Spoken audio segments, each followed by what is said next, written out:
नागों का हिंदू धर्म में अत्यंत गूढ़ और रहस्यमय स्थान है। यह प्राचीन संस्कृति, पौराणिक कथाओं और आध्यात्मिक साधनाओं का एक अभिन्न अंग रही हैं। वे केवल सर्परूपी जीव नहीं हैं, बल्कि उनकी पहचान दिव्य ऊर्जा, गुप्त ज्ञान और आध्यात्मिक शक्ति के रक्षक के रूप में की जाती है। नागों को कई नामों से जाना जाता है, जैसे अनंत, वासुकी, तक्षक, कालिया और शेषनाग। इन्हें ब्रह्मांडीय ऊर्जा का स्रोत माना जाता है, जो सृष्टि, स्थिति और संहार की प्रक्रिया में एक महत्वपूर्ण भूमिका निभाते हैं। हिंदू धर्म में नागों की पूजा विशेष रूप से नाग पंचमी के दिन की जाती है, जब भक्त उन्हें दूध अर्पित करते हैं और उनकी कृपा प्राप्त करने के लिए मंत्रों का जाप करते हैं। नाग देवता केवल सांप के रूप में नहीं, बल्कि आध्यात्मिक स्तर पर जागृत आत्माओं के प्रतीक माने जाते हैं। ऐसा कहा जाता है कि नागलोक एक गुप्त और रहस्यमयी स्थान है, जहां पर अनंत ज्ञान और आध्यात्मिक शक्तियां संचित होती हैं। वेदों, पुराणों और महाभारत जैसे ग्रंथों में नागों का उल्लेख मिलता है, जहां वे न केवल योद्धा के रूप में बल्कि ज्ञान के रक्षक भी बताए गए हैं। भगवान विष्णु स्वयं शेषनाग पर शयन करते हैं, जो यह दर्शाता है कि नागों का स्थान सृष्टि के मूल तत्वों में से एक है। शेषनाग को अनंत चेतना का प्रतीक माना जाता है, जो ब्रह्मांड के मूलभूत सिद्धांतों का प्रतिनिधित्व करता है। वासुकी नाग, जिन्हें समुद्र मंथन के समय रस्सी के रूप में उपयोग किया गया था, यह दर्शाते हैं कि नाग शक्ति का स्रोत हैं और वे ब्रह्मांडीय घटनाओं को प्रभावित करने की क्षमता रखते हैं। नागों का संबंध केवल पौराणिक कथाओं तक सीमित नहीं है, बल्कि वे तंत्र और योग साधना में भी एक महत्वपूर्ण भूमिका निभाते हैं। कुंडलिनी शक्ति को एक सर्प के रूप में वर्णित किया गया है, जो मूलाधार चक्र में सुप्त अवस्था में रहती है, और जब यह जागृत होती है तो व्यक्ति को आत्मज्ञान की प्राप्ति होती है। नाग साधना विशेष रूप से उन साधकों के लिए महत्वपूर्ण है जो आध्यात्मिक उन्नति चाहते हैं और गुप्त विद्याओं का ज्ञान प्राप्त करना चाहते हैं। ऐसी मान्यता है कि नागलोक में अपार गुप्त ज्ञान छिपा हुआ है, जो केवल योग्य साधकों को ही प्राप्त होता है। भारतीय ग्रंथों में नागों को रहस्यमयी शक्तियों का संरक्षक बताया गया है, जो मनुष्यों को आत्मज्ञान की दिशा में ले जाने में सहायक होते हैं। कुछ तांत्रिक साधक विशेष मंत्रों और साधनाओं के माध्यम से नागों से संपर्क करने का प्रयास करते हैं, ताकि वे उनके रहस्यों को जान सकें और अपनी आध्यात्मिक शक्ति को बढ़ा सकें। तंत्र शास्त्रों में नागों से संबंधित विशेष साधनाओं का उल्लेख मिलता है, जिसमें नाग यंत्र, नाग मंत्र और नाग तंत्र का विशेष महत्व है। यह कहा जाता है कि नागों की साधना करने से व्यक्ति को अलौकिक शक्तियां प्राप्त हो सकती हैं, जिससे वह गूढ़ रहस्यों को समझने में सक्षम हो सकता है। नाग साधना को बहुत ही कठिन और रहस्यमयी माना जाता है, क्योंकि यह साधना केवल उन्हीं साधकों के लिए फलदायी होती है जिनका मन पूर्णतः स्थिर और केंद्रित होता है। यदि कोई साधक इस साधना को अधूरा छोड़ दे या अनुचित विधि से करे, तो उसे गंभीर परिणाम भुगतने पड़ सकते हैं। हिंदू धर्म में नागों का एक और महत्वपूर्ण पहलू है कि वे कर्म के संरक्षक माने जाते हैं। ऐसा माना जाता है कि नाग मनुष्य के पूर्व जन्मों के कर्मों का हिसाब रखते हैं, और यदि कोई व्यक्ति नागों को कष्ट पहुंचाता है तो उसे नाग दोष का सामना करना पड़ता है। नाग दोष को दूर करने के लिए विशेष पूजा पाठ किए जाते हैं, और कुछ विशेष मंदिरों में नागों को प्रसन्न करने के लिए विशेष अनुष्ठान आयोजित किए जाते हैं। नागों की उत्पत्ति के बारे में महाभारत में एक विशेष कथा मिलती है, जिसमें बताया गया है कि जब जन्मेजय ने नाग यज्ञ किया था, तो कैसे अस्तिक मुनि ने आकर नागों को बचाया।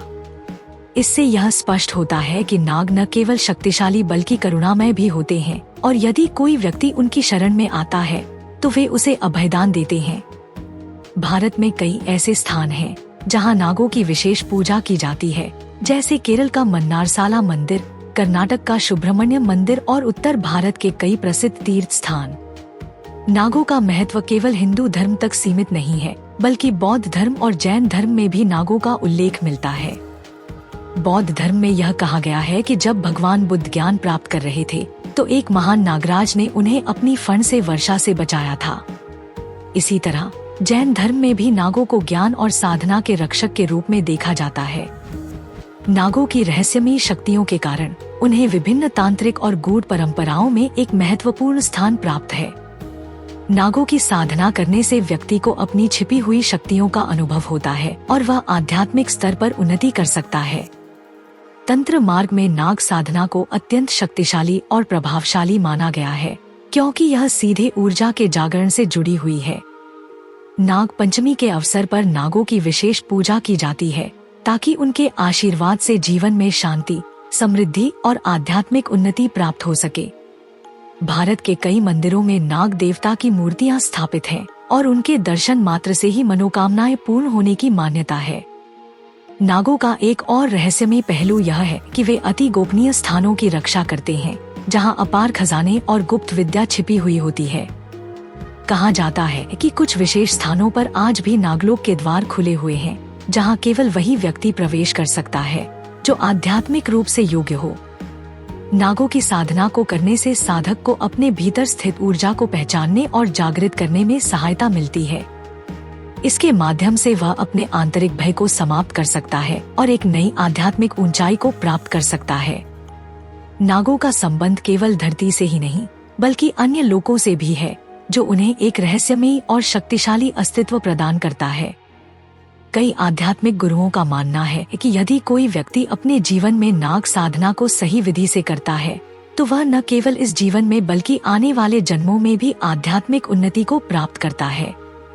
इस प्रकार नाग केवल पौराणिक कथाओं के पात्र ही नहीं, बल्कि एक जीवंत आध्यात्मिक शक्ति के प्रतीक भी हैं, जिनका महत्व अनंतकाल तक बना रहेगा। नागों का रहस्य केवल पौराणिक कथाओं तक सीमित नहीं है, बल्कि यह एक गहन आध्यात्मिक और दार्शनिक विषय है जो मानव चेतना, ऊर्जा और आत्मिक विकास से जुड़ा हुआ है। हिंदू धर्म ग्रंथों में नागों का उल्लेख केवल सर्प योनि तक सीमित नहीं है, बल्कि वे गूढ़ ज्ञान, ऊर्जा संतुलन और ब्रह्मांडीय शक्तियों के संरक्षक के रूप में प्रस्तुत किए गए हैं। नागलोक को केवल एक दैवीय स्थान के रूप में नहीं देखा जाना चाहिए, बल्कि यह एक चेतना अवस्था भी हो सकती है, जहां गूढ़ आध्यात्मिक रहस्य छिपे हुए हैं। जब हम नागों और नागलोक के बारे में गहराई से अध्ययन करते हैं, तो हमें यह समझ में आता है कि यह केवल एक भौतिक संसार नहीं, बल्कि एक ऊर्जा क्षेत्र भी हो सकता है। कई तांत्रिक ग्रंथों में नागों को गुप्त विद्याओं के रक्षक और मूलाधार चक्र, रूट चक्र से जोड़ा गया है। कहा जाता है कि जो व्यक्ति नागों के रहस्यों को समझ लेता है, वह कुंडलिनी शक्ति को जागृत कर सकता है और परम ज्ञान प्राप्त कर सकता है। यह प्रश्न कई लोगों के मन में उठता है कि क्या नाग आज भी इस पृथ्वी पर मौजूद हैं? कुछ सिद्ध योगियों और तांत्रिक साधकों के अनुसार नागलोक एक अदृश्य लोक हो सकता है, जहां पहुंचना एक सामान्य व्यक्ति के लिए संभव नहीं है। लेकिन कुछ विशेष तांत्रिक साधनाओं के माध्यम से व्यक्ति इस चेतना अवस्था में प्रवेश कर सकता है। नागों की ऊर्जाएं अभी भी ब्रह्मांड में सक्रिय हैं, और जो साधक उन्हें समझने की क्षमता रखते हैं, वे इन ऊर्जाओं से मार्गदर्शन प्राप्त कर सकते हैं। नागों का रहस्य केवल कहानियों तक सीमित नहीं है, बल्कि यह हमारे आध्यात्मिक विकास और आत्मिक जागरण से भी जुड़ा हुआ है। नागों को केवल सर्प रूप में देखने के बजाय हमें उन्हें ऊर्जाओं के संरक्षक, रहस्यमयी ज्ञान के वाहक और आध्यात्मिक उन्नति के प्रतीक के रूप में देखना चाहिए। यदि हम नागों की वास्तविकता को समझ सकें, तो यह हमें हमारे भीतर छुपी शक्तियों को पहचानने और आत्मज्ञान प्राप्त करने में मदद कर सकता है। मुझे अल्फाटब क्यों पसंद है? अल्फाटब छोटे बच्चों को कम उम्र में ही सनातन मूल्यों, ज्ञान और शब्दावली से परिचित कराने के दिलचस्प तरीके प्रदान करता है। अल्फाटब बच्चों की शिक्षा के लिए एक अनूठी अवधारणा के साथ एक शब्दावली किट भी है। यह स्कूलों में भी एक बेहतरीन किट के रूप में काम कर सकता है। माता पिता अल्फाटब मोबाइल ऐप का उपयोग करके बहुत सारे टब शीट और टब कार्ड बना सकते हैं और अल्फाटब का उपयोग करके मजेदार गेम के माध्यम से अपने बच्चों के साथ जुड़ सकते हैं। मैंने अल्फाटब ऐप का उपयोग किया है और वीडियो में दिखाए अनुसार टब कार्ड बनाए हैं। जब मैंने पहली बार अल्फाटब देखा तो मुझे पता था कि मेरे भतीजे और भतीजी इसे पसंद करेंगे। यह बच्चों के अनुकूल सामग्री से बना है, बहुत अच्छी गुणवत्ता वाला है, टूटने वाला नहीं है और लंबे समय तक चलेगा। मेरे प्रोमो कोड सनातन से 20% छूट प्राप्त करें। लिंक विवरण में है। यह हमारा सौभाग्य है कि हम अपने सनातन धर्म के ऐसे अद्भुत ज्ञान को फैलाने में सक्षम हैं। हम चाहते हैं कि आप अधिक से अधिक लोगों तक पहुंचने में आपकी मदद करें, ताकि वे हमारे धर्म के बारे में जान सकें, हमारा आपसे अनुरोध है कि हमारे वीडियो को अधिक से अधिक लोगों तक साझा करें। कृपया हमारे अन्य वीडियो देखें। सनातन इतिहास के अधिक वीडियो के लिए सनातन संसार आई की सदस्यता लें।